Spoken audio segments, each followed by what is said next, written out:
Today the topic I am going to present is Coulomb law.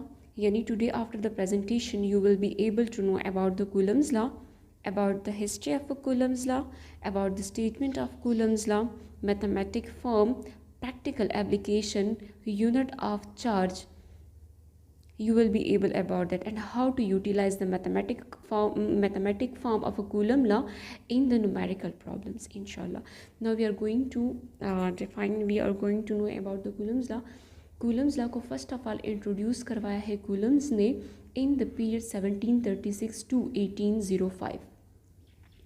Coulomb ने क्या किया था, कूलम फोर्स को मेजर किया था दो चार्जेस के बीच में, और इस फोर्स को मेजरमेंट के लिए, उसको मेजर करने के लिए जिस इंस्ट्रूमेंट का इस्तेमाल किया था उसको हम टार्शन बैलेंस बोलते हैं.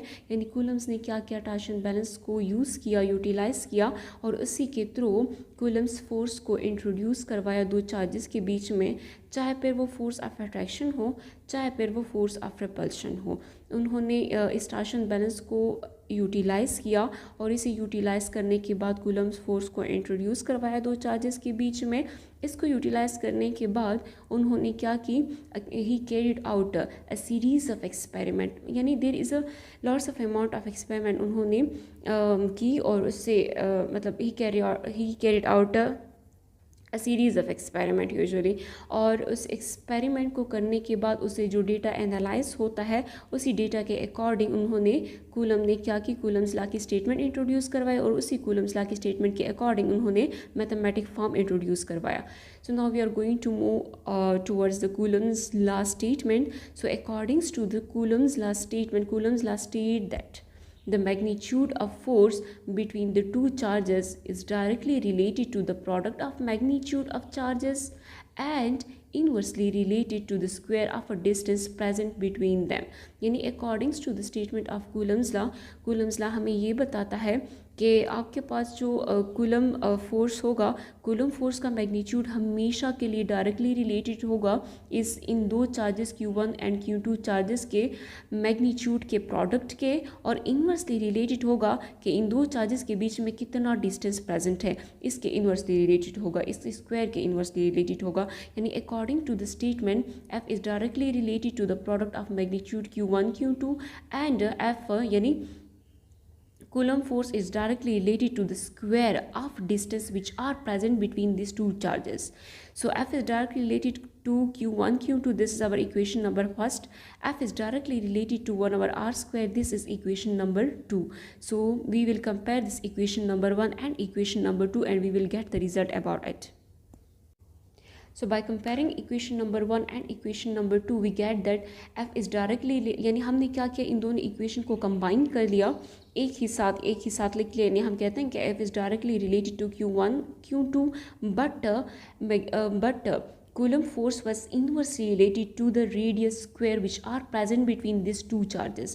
तो ये हमारे पास हो जाएगा F is directly related to Q1 Q2 divided by r square. आपको पता है कि फिजिक्स में जब आप कोई भी लॉ लेते हो उसमें प्रोपोर्शनैलिटी लेते हो तो उस प्रोपोर्शनैलिटी को हम हमेशा के लिए रिमूव करते हैं किसी भी कांस्टेंट के, और हर लॉ के लिए हर एक कांस्टेंट डिफरेंट होता है, उसकी डिफरेंट मैथमेटिक वैल्यू होती है. तो यहाँ पे भी हमने इस प्रोपोर्शनैलिटी को रिमूव किया बाय अ कांस्टेंट k से. यानी हम कहते हैं कि F is equal to k Q1 Q2 divided by r square. यहाँ पे k हमारे पास क्या है, k प्रोपोर्शनैलिटी है, k कांस्टेंट है इस प्रोपोर्शनैलिटी का, यानी k की एक स्पेसिफिक वैल्यू है. हम कहते हैं कि k is equal to 1 over 4 pi epsilon naught. यहाँ पे 4 भी हमारे पास कांस्टेंट है, पाई भी कांस्टेंट है, epsilon not for electric charge वो भी हमारे पास एक कांस्टेंट है.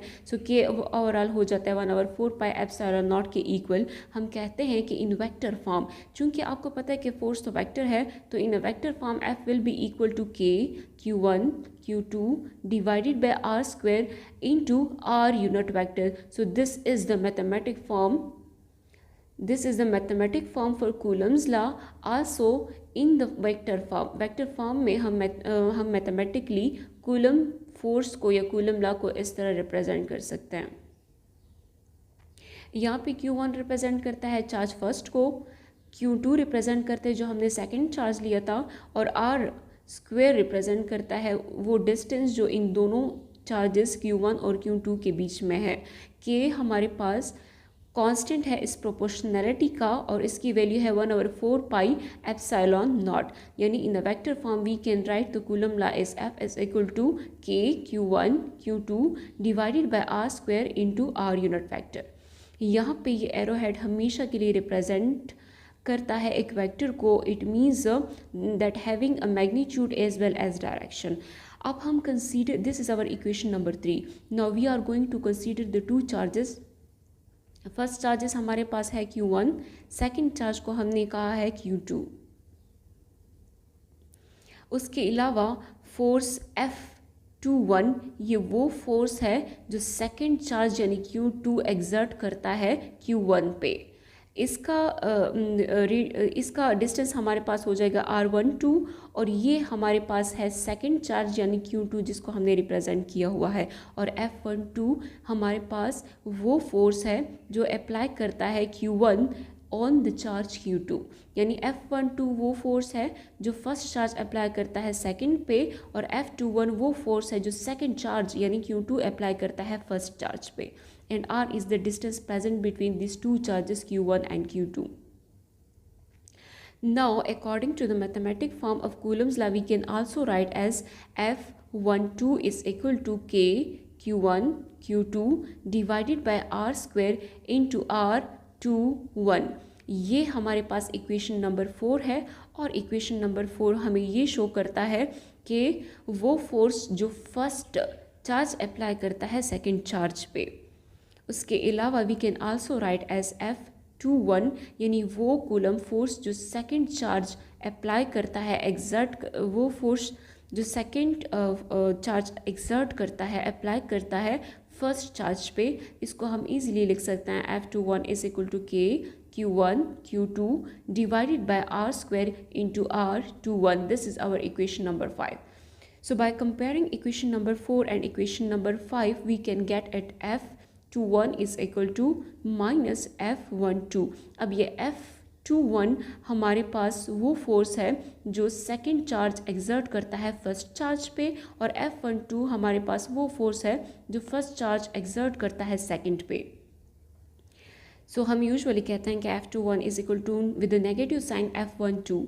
This equation shows, this is our result and this equation shows that कि ये दोनों चार्जेस मैग्नीट्यूड में सेम है, लेकिन डायरेक्शन में चेंज होने की वजह से हमने यहाँ पे नेगेटिव साइन लगाया है।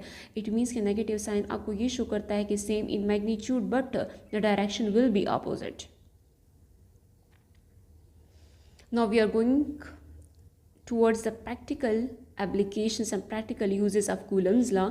जब तक आपको ये नहीं पता चलता कि कोई भी लॉ, फिज़िक्स का कोई भी लॉ कहीं पे किस तरह हम इसको यूटिलाइज़ करते हैं प्रैक्टिकल लाइफ में, तब तक आपको उस लॉ की समझ कभी नहीं आती।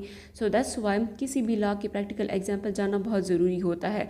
कूलम्स लॉ को हम इस्तेमाल करते हैं ज़ेरोक्स टू लेज़र प्रिंटर, यानी ज़ेरोक्स मशीन से लेकर लेज़र प्रिंटर तक हम इसको इस्तेमाल करते हैं to power coating. Power coating में इसको हम यूटिलाइज़ करते हैं कूलम्स लॉ को। उसके अलावा मेडिटेरियन सी में आपके पास मेडिटेरियन सी, यहाँ पे जितने भी आपके पास पीपल्स होते हैं वो इसी कूलम लॉ को इस्तेमाल करते हैं। और वो किस तरह इस्तेमाल करते हैं, वो कूलम्स लॉ को ऐसे इस्तेमाल करते हैं कि वो कोई रॉड लेते हैं, उस रॉड को रब करते हैं कैट के हेयर्स में, तो कैट के हेयर्स के साथ उस रॉड को रब करने के बाद वो चार्ज हो जाता है, और उस चार्ज की वजह से ये रॉड क्या करता है, लाइट ऑब्जेक्ट को अट्रैक्ट करता है। So this is the practical applications of Coulomb's law.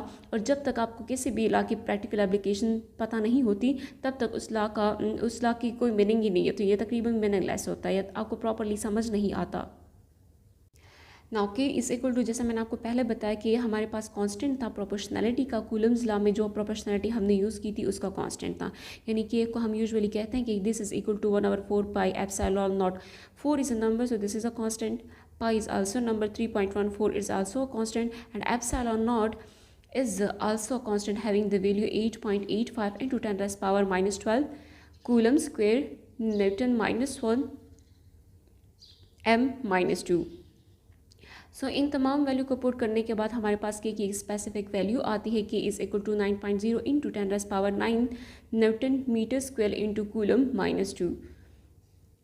Now the unit of charge जैसे कि हम प्रीवियस प्रीवियस टॉपिक में भी पढ़ चुके हैं कि unit of charge is coulomb, यानी चार्ज के लिए कूलम ने क्या किया, यूनिट को डिराइव किया। तो हम यूजुअली चार्ज को क्या करते हैं, कूलम में मेजर करते हैं, और हम कहते हैं कि आपके पास उस वक्त charge will be 1 coulomb if the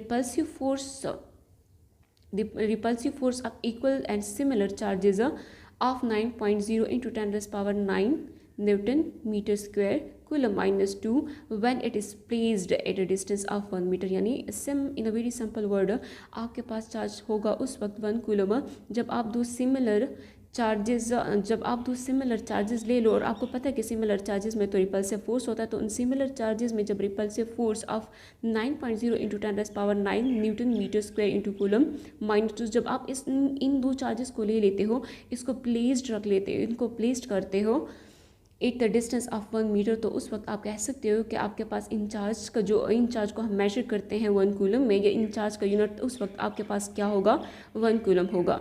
thanks for watching.